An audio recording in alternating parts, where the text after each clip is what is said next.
brought to you by Company of Heroes 2, coming June 25th. Pre-order now. What's up, guys? My name is Colin Moriarty. I'm a senior editor of IGN. I'm in charge of our PlayStation coverage here at the site. I'm going to do a quick and dirty kind of rewind theater commentary for you about Beyond Two Souls, specifically the short trailer, the very brief trailer they showed at the E3 press conference.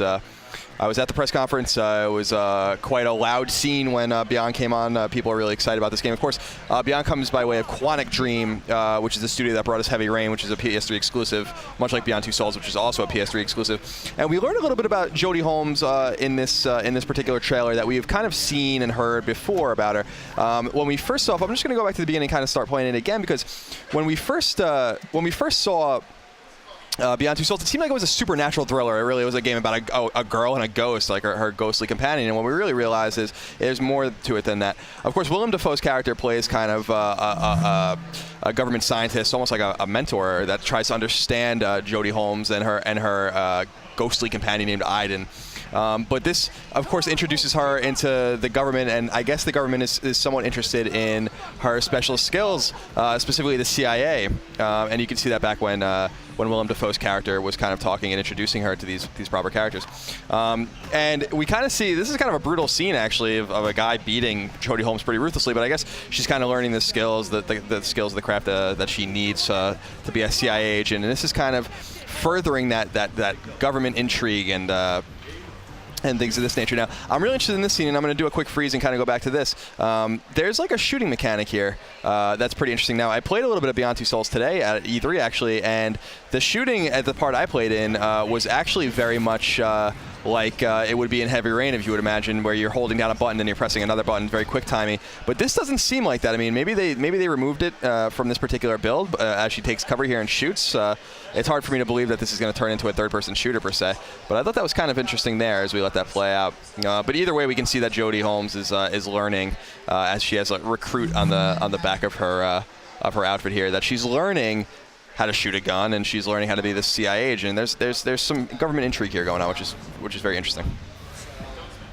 So as we let it play out more, Jodie Holmes is becoming a little bit more lethal. I mean, if we go back and we just kind of scrub back to when she's really kind of getting beat up here by this guy in the gym, it's kind of a marked evolution of her skill set. She's pretty much disposed of pretty easily there, but then she works out and she's learning how to shoot guns. Then we come to this point where we were before, where she's really able to kind of handle herself, and I think that's pretty interesting.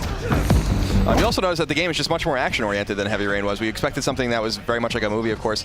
David Cage and his team at Quantic Dream are behind this, and so we're looking for this genre that they invented called interactive drama. But this just seems so much more action-oriented, and there's just so much, there's like geopolitics involved in this. It's just, Heavy Rain was a really focused and centralized story about a man and his lost, his kidnapped son.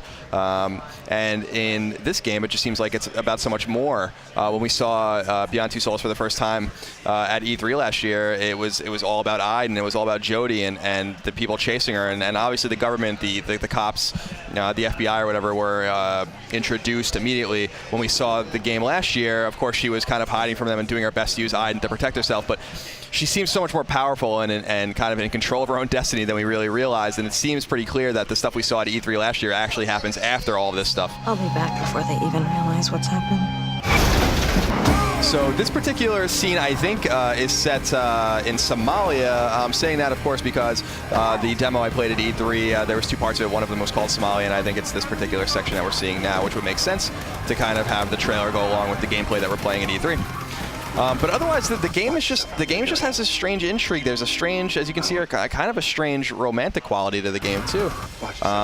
So I guess what we're saying is Beyond Two Souls is just a lot more dynamic looking than Heavy Rain. Anyway, that's a quick and dirty kind of rewind theater kind of commentary for you about Beyond Two Souls. Of course, Beyond Two Souls comes exclusively to PlayStation 3 this October. I think it's October 8th. And for more on all things Beyond Two Souls, all things Heavy Rain, all things Quantic Dream, and all things PlayStation, you're going to want, of course, keep it tuned to IGN. I don't want anything to happen.